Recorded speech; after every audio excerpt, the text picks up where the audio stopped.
Yeah, thank you, Marianna, and good morning to all of you. So before we have the honor to be welcoming State Secretary Mr. Giegold here on stage, I would like to address a few opening remarks from the EUKI Secretariat. So on behalf, again, of the EUKI Secretariat, we would like to welcome you to this year's EUKICON, the EUKI Networking Conference 2024. You already said it, Marianna. Many of you made a long way. We are very happy that you are here, and it was so nice already to see that, yeah, you reconnected, you met again after a few years, or after having just met online before. So that's very pleasing to see. Also, welcome to the people that are joining online. This is the 5th EUKI Networking Conference here in Berlin.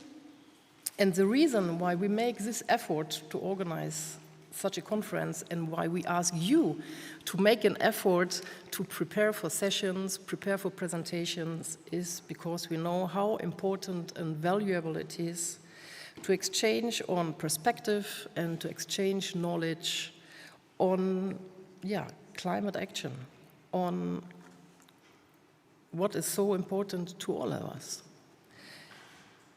And especially to do that in a large and a diverse group as we are here together today and tomorrow. Some of you might know EUKI already very well, some might not, so let me just give you a little bit of context and let's also crunch a few numbers. So the European Climate Initiative EUKI was launched in 2017 and is financed by the Federal Ministry for Economic Affairs and Climate Action. That one we already heard. But now what comes for EUKI is, since its foundation, it has already funded 210 projects with a total funding volume of 95 million euro. And these projects have been and are also currently being implemented by a total of 440 organizations from all over Europe. We are very happy that around about 100 of these organizations that are also representing 51 EUKI projects are now present here. And for me personally, as I just joined the EUKI team beginning of this year, I'm very excited to finally meet many of you in person. Beginning of this year, we also launched the EUKI's 8th call for project ideas, and a total of 231 project ideas were submitted. For you, that's just a number. For us, it was a 28% increase in project ideas that were submitted if you compare it to the previous years. And for me, these numbers mean that it's an evidence of the urgent needs to tackle the climate change challenges, but it's also an evidence of the never-ending inspiring ideas that you bring to face those challenges. And you do that across different countries, and you do that also while sharing and learning in cross-border consortia. So maybe, let's see, if this conference would also contribute to having even more ideas in our next call in 2025. So with this, I would like to invite you to engage with your peers, to engage with the invited experts, to engage with policymakers that are present, but also share with us and share with the others the issues and the topics that you think are most important for the future. So thank you for your work and your ambition.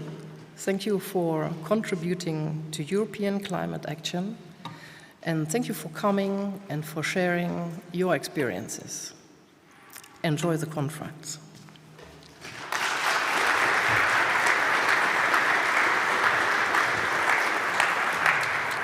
Yeah, Nele, thank you so much for your warm words. And now it's my pleasure to welcome the State Secretary, Mr. Sven Giegold. Just a few words about our Secretary. He's been serving at the Federal Ministry for Economic Affairs and Climate Action since December of 2021, so just the last couple of years. Prior to that, between 2009 and 2021, he was a member of the European Parliament for the German Green Party, and today he's here with us to talk about European climate policy, but also to engage in a dialogue with members of the EUKI community. So we're thrilled that you could be here with us. Sven Giegold, welcome. The stage is yours.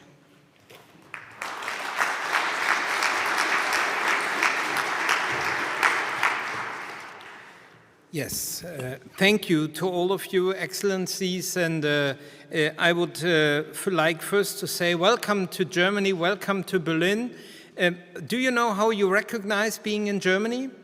When you open a conference, the first thing is not that you are told that Berlin is a really cool city, that we have great beer and great food and hospitality. No, you are told about data protection rules and that you may be photographed. The rule is even put on the first slide. So this is Germany. This is what you can like and love about Germany. And you may experience also that we are also humans and not only interpreter of EU regulations. Beyond that, I would like to say that you were introducing me very kindly, but before I joined the Greens, which I never wanted, I was very active in civil society. Yeah, it's true. In civil society and green businesses. So exactly in those sort of projects, which is now done in your respective countries by yourself. If our projects, which was about energy cooperatives and green businesses, could have been funded under EUKI if it wasn't in Germany. So, and now with this new government, we have a key mission, and this is to green the German business model, to transform the German business model into an age of digitalization and planetary boundaries. And I know that most of you, probably all of you, are in a similar mission in your country. And this is why it's great to be here. And let me say that what Europe has achieved is very unlikely. We have seen so many cynics about Europe in the past, and Europe was shaken by several deep crises, the COVID crisis, before the financial crisis, and now a direct attack on our neighbor and future member, Ukraine. And in this situation, Europe did not say, okay, now is not the time for climate, but we took a conscious decision. In this moment, the Green Deal was put into practice, and we managed to vote all the different bits and pieces of legislation which will change the way how we do business, how we build buildings, how we are organizing our mobility, how we produce energy, all this in order to take our responsibility to protect the planet for future generations and to create economic opportunities and business models for the future. And the European climate law has set a framework for making Europe the first climate neutral continent globally, and the Fit for 55 underpinned this with legally binding obligations. And what as a European former European member of Parliament, I'm very proud of, for the first time, we made environmental legislation and at the same time introduced binding social redistribution with the European Social Climate Fund, which means that what we will earn, a part of the money which we will earn by CO2 emission certificates, will be redistributed to those countries which have less resources available in order to finance the transformation. We will also now move to a second stage, which will put European technologies and industrial facilities at the heart to make sure that future industries with green business models will thrive in Europe. This is why the agreement for the Net Zero Industry Act is very important for us. And all these efforts, they are not simply paperwork, and you know it because you are part of it. And they are not simply paperwork. As you can see, we see strong expansion of solar energy, also of wind energy. We have now 50 gigawatt installed last year in additional solar energy. We see a doubling of new investment about every 2 years. And we have done this also by facilitating red tape obstacles and permitting, declaring a permitting emergency. We also see more and more heat pumps installed in order to make sure that buildings in the future are not heated with fossil fuels but based on renewable energy. And we see also more and more people employed in the respective green markets. Alone in Germany last year we had 14 gigawatt of new PV installed, which means that 1 million new solar installations were installed only last year, which means nothing else than 1 million solar entrepreneurs, people who took the decision to invest money either in their own homes or collectively in companies, in energy communities, and by that way making the energy turnaround work. So we can be really proud that we did this in a moment of strong outside pressure, and this has also a good reason, because energy transition means also security. It means more independence from doubtful countries which basically have authoritarian regimes, which are often also those who deliver the fossil fuels on which we depended so far, and I have to say also a significant part of the nuclear fuels. So, however, we may not underestimate the big challenges ahead. So on the one side, there is strong pressure in our neighborhood, and there is growing geopolitical tension, and at the same time the climate crisis is further accelerating, and this means that we will have challenging economic climate ahead through intensified global competition, in particular for green markets.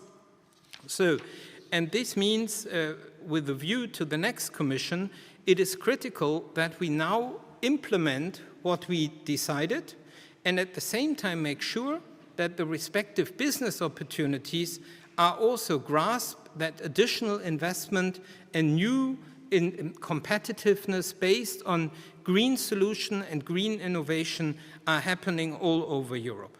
And therefore, let me be very clear, we will not give in to those populists who have always, wherever you look in Europe, two main adversaries.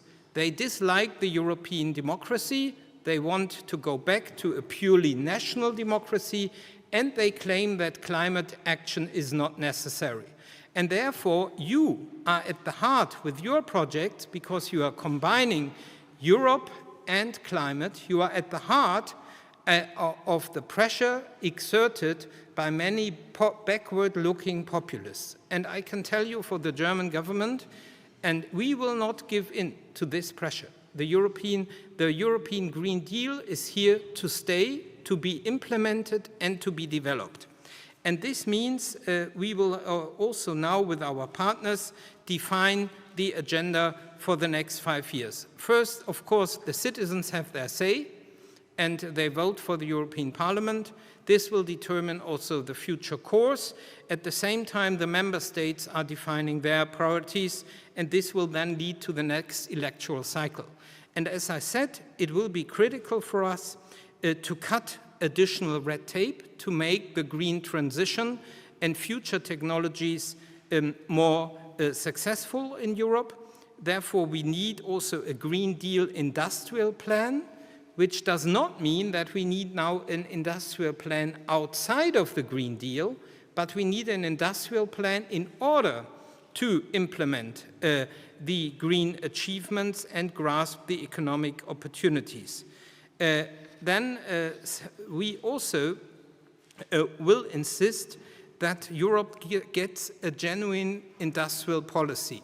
So far, Europe was very much a market, which has, of course, opened a lot of opportunities for companies operating in one country to have a market of 450 million. But what we have done too little is, in comparison to other parts of the world, to support by strong action the future innovators. And this is what Europe will now do, based on rules like what we will do now with the European Sustainable Product Regulation, but also helping financing with the European Capital Markets Union, which will help new companies to find capital on the market, and cutting red tape and systematically support our future industries and all the old industries on their way of transition. And therefore, we will see a next phase of the transition as we get closer to climate neutrality. The new interim 2040 climate target, in line with the 1.5 degrees pathway, will be an important cornerstone for this. It is not about selling a new number, it is about ensuring planning security, attracting climate investment in the EU, and will also be a signal to international partners that Europe walks its talk. And we will then need something like a Fit for Near Zero package, building on the now voted Fit for 55 package. It must be, again, a package covering all sectors, getting all sectors ready for climate neutrality. And the package must also tackle the environmentally sound ramp-up of negative emissions, ensure national responsibility, and consider social aspects. Finally, we will also need to further develop other areas of the Green Deal. We especially need to create a business case for climate-friendly agriculture and a toxic-free environment, which is including also the two pillars of the Green Deal least worked on, which is biodiversity and the zero pollution ambition. And there are economic opportunities in all these areas which are currently not being exploited enough. In a nutshell, we should not discuss whether or not to continue with the Green Deal. We should discuss how we can best implement and further develop the Green Deal and the Green Deal Industrial Plan. And I would like to say that EUKI, in your respective countries, plays a key role in all this. With the European Climate Initiative, we contribute to jointly solving the challenges that lie ahead of all of us and to challenging civil society's commitment to climate protection and its capacity building, often together with business opportunities in your respective countries. And civil society has a vital role to play, especially in the current challenges ahead, and also in order to raise the democratic voice in facing climate fake news all the time. I would like to share with you one experience from last week. Last week, I was in Georgia. I'm responsible for European integration in our house, and I also have the responsibility to support Georgia. And what's happening there, I would like to stress very much.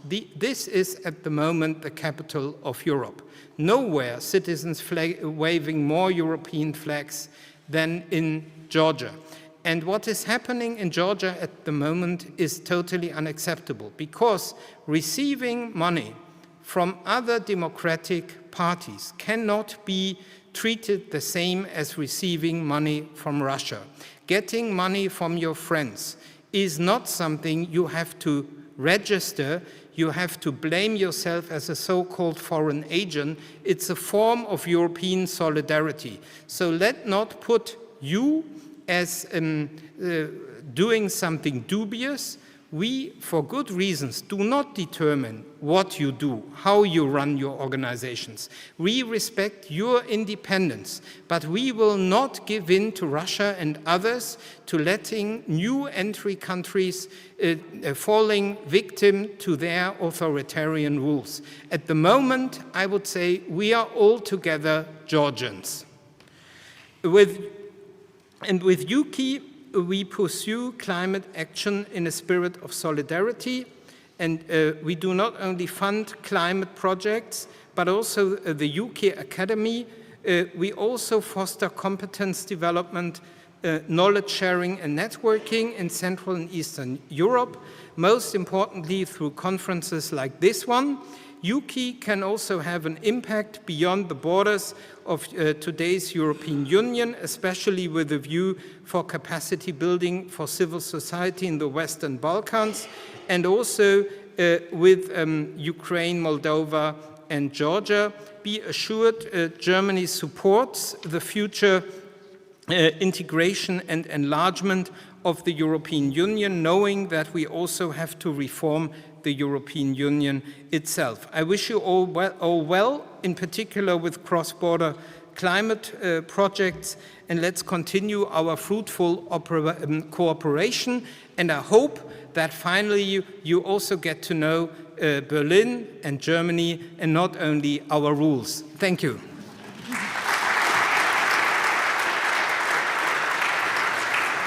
You can stay here. So, Secretary Giegold, thank you so much for your valuable input, and thank you for taking a seat and staying on the stage with me, because we want to dive a little bit deeper into some of the things that you touched upon in your remarks. And to do that, we would now like to invite three EUKI or EUKI, depending what language you're speaking, how you pronounce the name of this organization. So we'd like to invite the EUKI policy experts to join us. Only three this time, but we hope to hear their perspectives on the different implementing countries in Central and Eastern Europe. So, ladies and gentlemen, let's have a warm welcome for Iryna Holovko, Miklos, Marton, and Niemczyk. Please join us.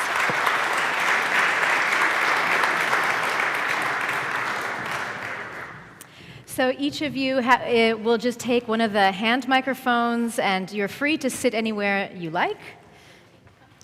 Just a spontaneous arrangement of our speakers. And we trust that the microphones are all switched on, so as soon as you want to speak, we can do that. So, Secretary Giegold, mentioned it a little bit.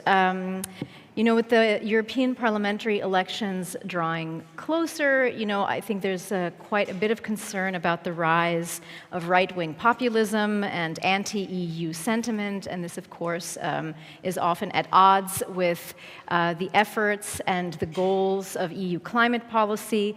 But also, as the State Secretary said, we will not give up, because we understand, all of us in this room know, how important it is to push forward with the climate transition and head straight for net zero, because we have no choice.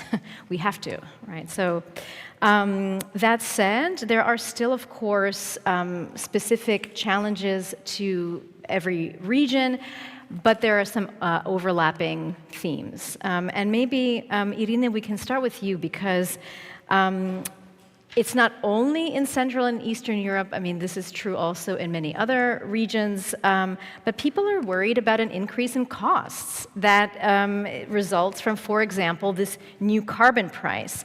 And I know that your research focuses specifically on Poland and Romania, so maybe you can share with us how you think civil society actors, and maybe specifically EUKI, can support communities that are vulnerable in also being able to manage the new regulations, the new standards that come with increased costs. Yeah, Thank you very much for the question. For that, I would need to probably briefly say a couple of words about the project that we are implementing, and that is the project that has to do with the implementation of the ETS2. Yeah, so the carbon pricing that is now planned to be extended to the sectors of buildings and the road transport.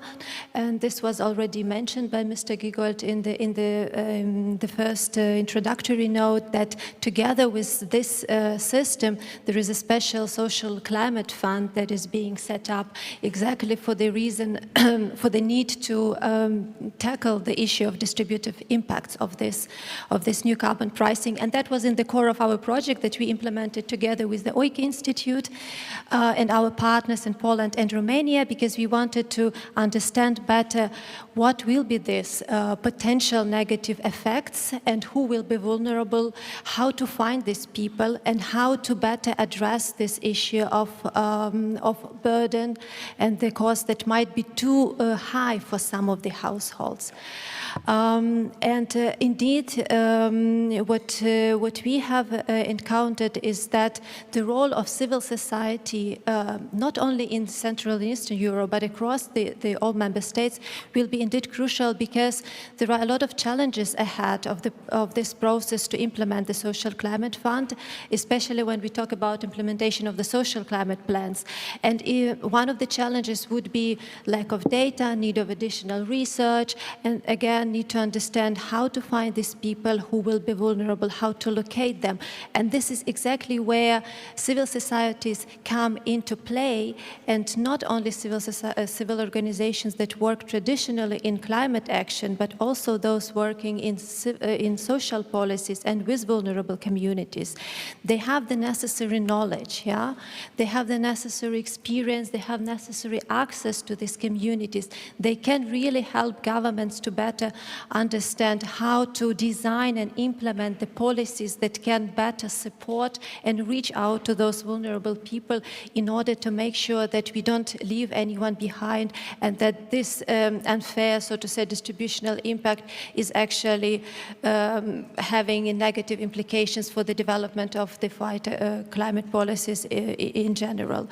This is why my message would be, indeed, the civil society has a vital role to play in this process of preparation of social climate plans, and that, of course, governments and European Commission have to ensure the space and resources for civil society groups to be able to do their work. So there have to be space for them to get engaged, and this process is ongoing, and many in EUKI community are well positioned to be part of this process, working in the programs on buildings renovations, smart mobility, tackling energy poverty. We have a lot of organizations as a part of EUKI community that do this work across member states, and they are well positioned to contribute to this process.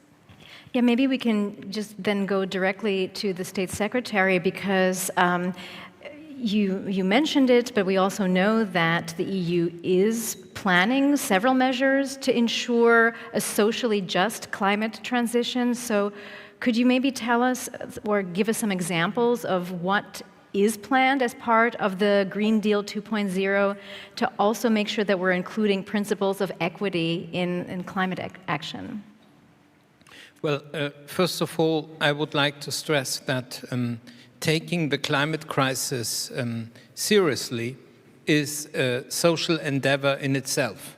There is always a thinking of social here, climate there, and then it has to be reconciled. Often it's just also vulnerable groups living in the most unhealthy spots with the most pollution. They often have very little resources to protect themselves against heat, and therefore climate policy is not in opposition to social equality. Future social equality can only happen if we tackle the climate crisis, and therefore there's a false debate which has to be set straight before entering into that frame. Second, of course, when implementing climate policies, it is crucial how we do it to take the interests in particular of the poor into account. And And there is, of course, when discussing ETS2, one sensitive moment, because now we introduce a market-based mechanism also to those forms of energy closest to the citizen. And this means, so far it was only power, electric power, and now we have also fuels used for heating and for transport. However, the key challenge to limit the social effects is to keep the carbon price low. And this means we have to try, by investing massively in renewables, in refurbishment of homes, in the transport transformation, to assure that this carbon price doesn't go as far as some claim, because I'm convinced if we let the carbon price go too high, the political pressure to change that system will be tremendous. But from an environmental perspective, we need that instrument to ensure that we don't have project piecemeal, but that we have a macroeconomic instrument to ensure that the climate objectives are met. And therefore, carbon pricing, also the extension of carbon pricing was necessary. But we now need to work together so that the CO2 emissions come down and these prices remain affordable. And there we have to help vulnerable people to make the respective investments in insulating homes, in new forms of transport which are less carbon intensive, also when it comes to agriculture and so on. And this is critical for the support of the whole project, but let us not fall into the trap of a false dichotomy between social and climate. The two belong together, and there is no contradiction in itself, quite the opposite.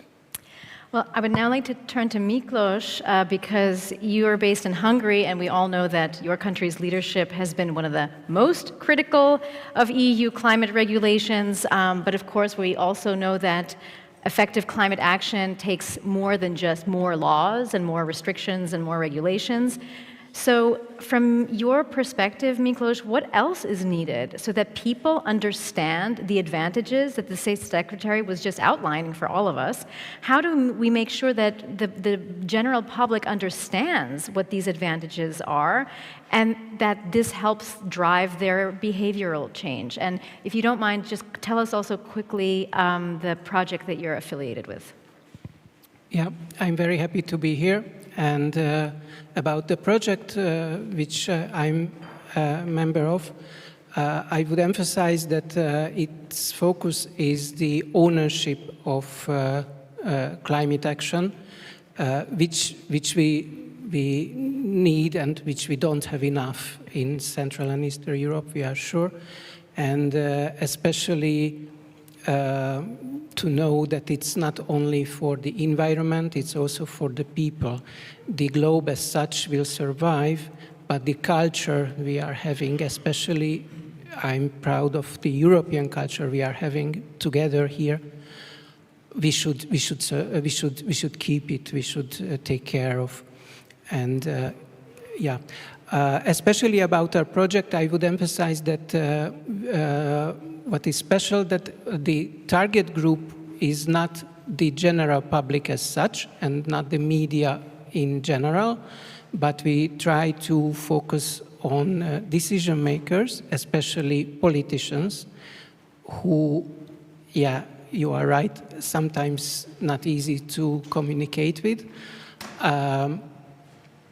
But yes, we try to keep and build channels and organize events to discuss recent things. And for example, just the second part of June, we will have a high-level event in Budapest to discuss these things, and by then we will know the outcome of the European elections. So I'm sure we will have many things to discuss about the future, about the following steps. And yeah, second part of the question, I would refer to a recent report. Its title is Paris Pact Payoff. And the good news is that it's not only a moral duty, it's not only for the environment and not even only for the society, what we are doing about climate and energy policy, but it's a good business. And it's a very good report, and actually I am hopeful to think that it is about the language of bankmen and politicians, because it's about numbers, which many of us don't really like to read about free time, in our free time. But I think it's a very good news that the earlier step pays back much more. So the quicker who invests in transition and energy transition will be the winner. And I think that that is a good news for all of us, for all of the NGOs, to communicate to the politicians. And referring to the uprising right side parties and organizations, I would suggest everyone to use very short sentences. Even imagining like 10 years old children who are clever, but children. And to imagine, to explain the things to your children, to the young generation. They are excellently clever, they are open, they want to learn, but they are children.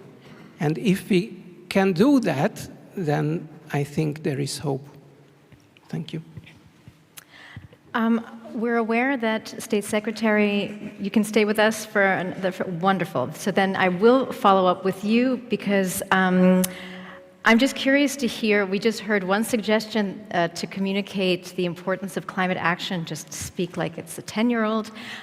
Maybe you have some other suggestions for maybe how the EUKI community at large could support a more positive understanding of the importance of climate action and climate policy. What would be your recommendation? How do we get people to understand why climate policy is important? Well, I believe that, as I indicated in the speech, treating citizens, in particular also in rural areas, as partners in the transition, I would dare to say not as children, but as partners, is what will help winning. So everyone who installed a solar panel on their roof, or invests in a community system, or only sees that the windmill is paying now the kindergarten in the local authority, they will not so easily fall into the trap of the social media fake news, because they feel to be part of a common project. If the energy transition is seen as something for big investors, installing windmills, installing large PV, then it's much easier to other this transition. If citizens, local authorities, local businesses are part of the transition, that is the basis in order to have civil society being strongly anchored in the local population. And I think when we see the geography of the adversaries of the transition, we see the following pattern. The green transition is more supported in the big cities. We have more problems in former industrial areas, which have seen a weakening of their economic development than in rural areas. And I think it's worthwhile to put more resources into these regions, because often these regions have spaces, be it on roofs, be it in the countryside, and therefore they have resources for investment in renewables. All this what I just explained is one of the reasons why Germany so strongly supports an energy transition fully based on renewable energy.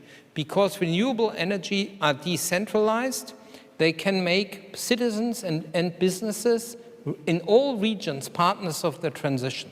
Imagine a nuclear power station citizens owned. This doesn't exist. This is always one big industrial investor. By the way, now also more expensive, a new build nuclear than the renewable alternative. And the renewables are a form of democratic, market-based provision of energy. And this will help us to make citizens part of the project and not something which is foreign to them or their local authorities. And therefore, an inclusive process, taking citizens and businesses as partners, this is the basis to win for the climate. And yet we know that many industries still rely quite heavily on fossil fuels, especially in Central and Eastern Europe. And Anna, you are from Poland, and even though your country has seen a real renewed drive to meet the EU's ambitious climate goals, it's still very hard for a lot of industries. So maybe you can tell us first quickly about your project that you represent, and also let us know what you believe should be done to support Polish industries in their climate transition. So, good morning, everyone. So in a nutshell, about the project Renew Start for Hydrogen Technologies. So together with our partners from Bulgaria and Lithuania, we will try to promote the integration of renewable energy sources and the hydrogen technologies. As the hydrogen we see as a pillar for energy transition, which really can help these hard-to-abate industries to decarbonize. So regarding your question, I think we have to have holistic approach.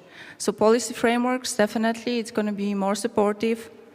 For example, regulatory sandboxes, so that we can encourage the companies and industry to adopt some of the new technologies and try them in the field, if they are working for them or they have to be adjusted.